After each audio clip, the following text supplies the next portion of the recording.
I am not trying to be, as some of the like recovering never Trumpers are, I'm not trying to be a fair umpire with Trump calling balls and strikes. I don't believe in it. I'm all American all the time. I am always going to call strikes against the enemies of America, who I now think are this complex of the deep state, the media, and the Democrats, which has just been hurling itself at Trump again and again. Does that mean everything that Trump does is right? It doesn't even mean that anything Trump does is right. It simply means that he is not the danger to the state, and he is, in general, I think, a more or less, so far, has been a more or less positive force. And the things that he's doing overseas have been, I think, really positive. So much of what a guy does, what a president does when he's overseas, is symbolic. So just his flying from Saudi Arabia to Israel was an important thing.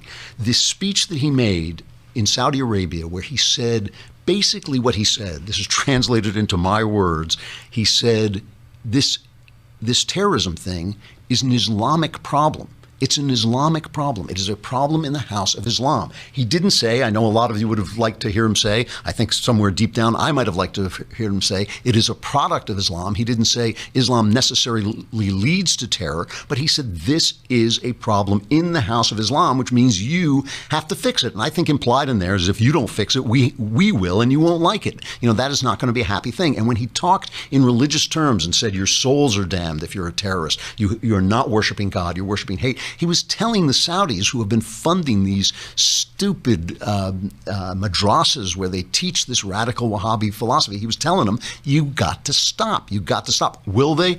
I don't know. Maybe not. But I think there's a lot of indications, a lot of things that are pushing them toward that. Mainly Obama's crazy, stupid, ignorant, and disastrous alliance with Iran, that he gave Iran so much power in his deal with them and in his negotiating with them and in his turning his back on our old allies, that now the Saudis are thinking, okay, well, if we've got to tone it down in the madrasa to make sure that the U.S. is on our side against Iran, we may have to do that. So we may get more results than you think we will, than we would if it were not in their interest to do it. And also, I have to say, it was a delight to me to see the statement by Netanyahu.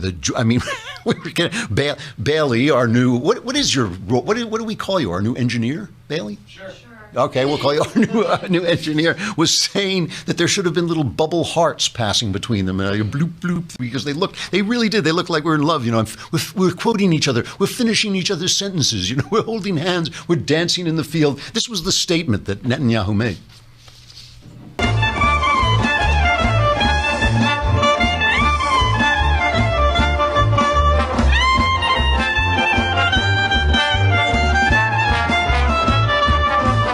I mean, that's a happy guy, That's a guy.